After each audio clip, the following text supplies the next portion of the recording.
ओम श्री गणेशाय नमः।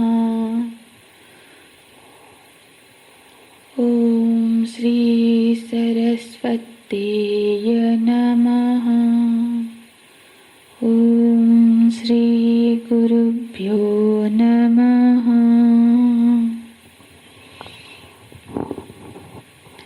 देहि नित्यमबद्धोऽयं देहे सर्वस्य भारत।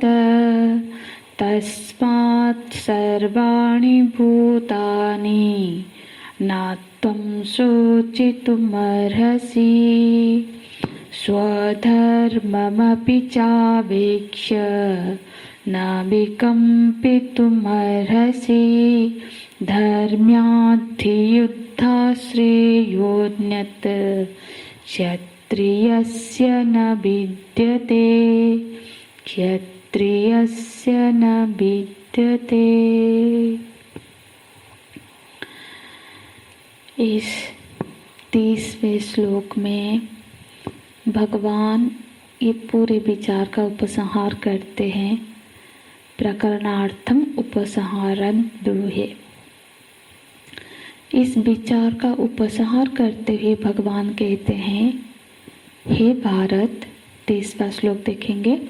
हे भारत, अयम देहि नित्यम। ये जो देही है, अर्थात देही कौन है? जो देह में है, जो देह का मालिक है। ये जो आत्मा है ये नित्य है, क्योंकि देहि नित्यम अबद्धोयम। क्योंकि इसीलिए नित्य है, इसीलिए अबद्ध है। इसका बद्ध नहीं किया जा सकता है। हालांकि इसकी उपलब्धि सभी शरीरों में हो रही है। ते सर्वस्य देह अयम अयम देह सर्वस्य। सभी देहों में उपलब्ध होते हुए भी यह नित्य है, निर्विकार है। इसलिए इसमें कोई विकार नहीं प्राप्त हो सकता, विकार नहीं उत्पन्न हो सकता, माने इसका बद्ध नहीं हो सकता। इसलिए तस्मात् सर्वाणि भूतानि न त्वं शोचितुमर्हसि। इसलिए देह के मरते हुए देख के, मतलब सर्वाणि भूतानि, समस्त जो देही है, देहधारी है, ये समस्त देहधारियों के मृत्यु को देखते हुए न तुम शोचितुमर्हसि, शोक करना नहीं चाहिए। क्यों? क्योंकि ये जो देही है ये तो चैतन्य तत्व है, इसमें विकार संभव नहीं है। इसीलिए शोक अनावश्यक है। ये इस विचार का उपसंहार हो गया। अब तक क्या भगवान ने विचार किया? भगवान के द्वारा उपदिष्ट इस प्रकरण में भगवान अहम की व्याख्या करते हैं। इस पूरे विचार श्रृंखला में अहम पर केंद्रित होकर विचार किया गया है कि अहम का स्वरूप क्या है। अहम मतलब मैं। ये मैं के स्वरूप क्या है? तीन धरातल बताए। एक तो पहले परमात्मिक रूप का वर्णन किए, जो कि श्लोक हमने 25 में देखा, अव्यक्तोयम अचिंत्ययम। जो परमार्थिक धरातल है उसमें ये है कि जो ज्ञान दृष्टि से प्राप्त बोध है कि आत्म स्वरूप की ब्रह्मता का, आत्मा की ब्रह्मता का, मैं एक सीमित सत्ता का नाम नहीं है, बल्कि जो सर्वव्यापक अस्तित्व है वो अस्तित्व ही मेरा स्वरूप है। जब ऐसा बोध प्राप्त हो जाता है, ऐसा बोध प्राप्त होने पर क्या होता है? सारे शोक मोह का निवारण हो जाता है। तो ये एक धरातल है। यदि ऐसा अनुभव हमारा नहीं हो पा रहा है, तो फिर दूसरा धरातल क्या बताया? जीवत्व का, जीव का, नित्य जातम नित्यवा मन्य से मतम।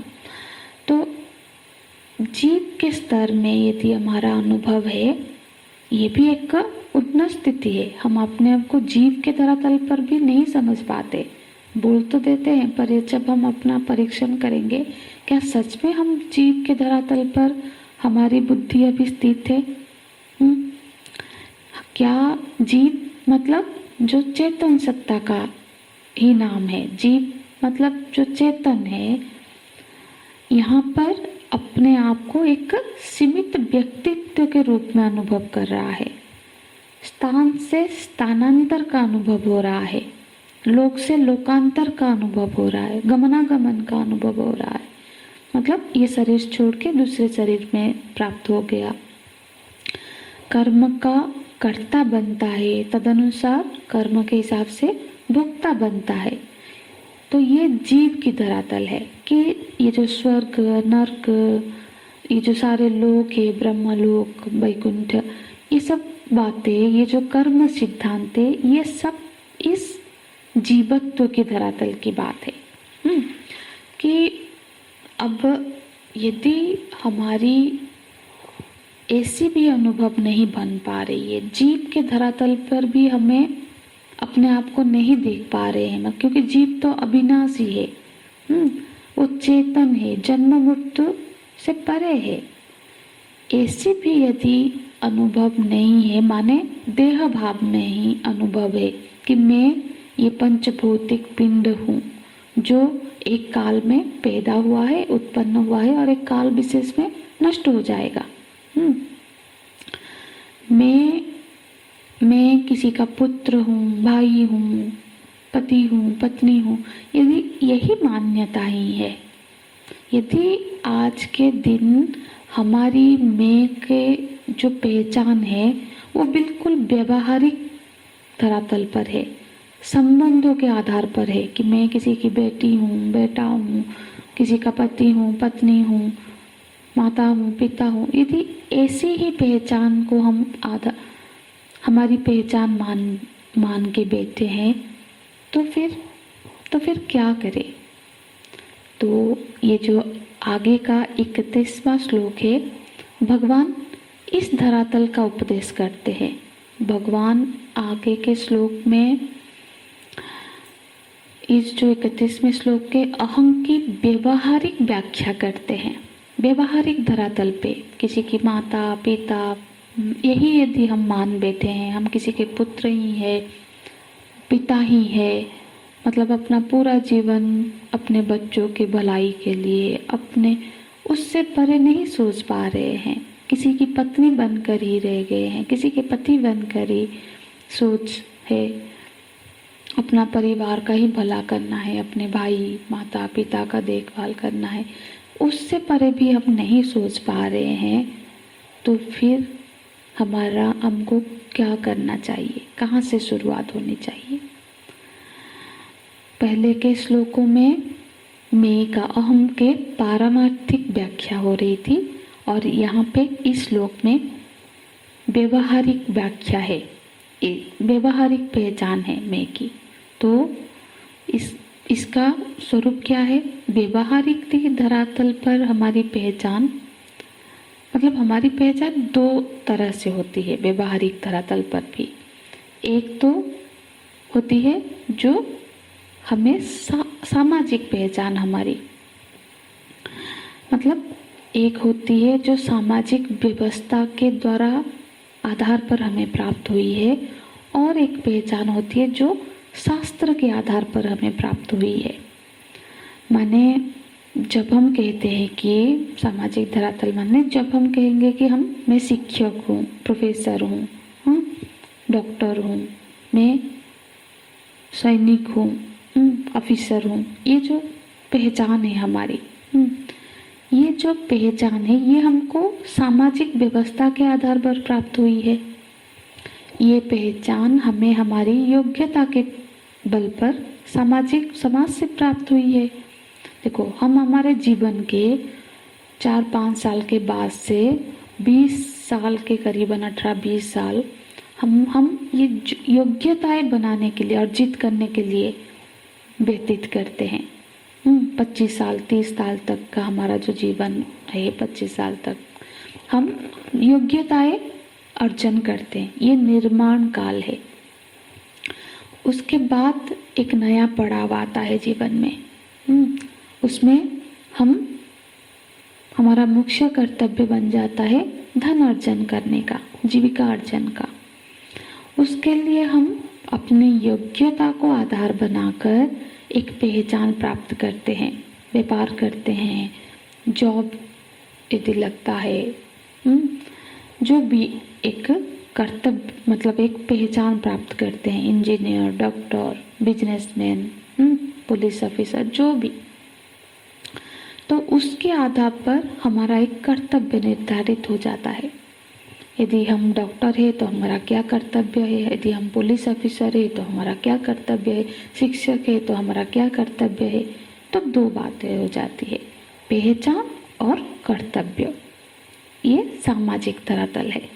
ठीक इसी तरह से जब हमारा जन्म होता है तो हमारे जन्म से ही जो हमारे पूर्वार्जित कर्म है, पूर्वार्जित संस्कार है, उसके आधार पर शास्त्र से हमको कुछ पहचान प्राप्त होती है।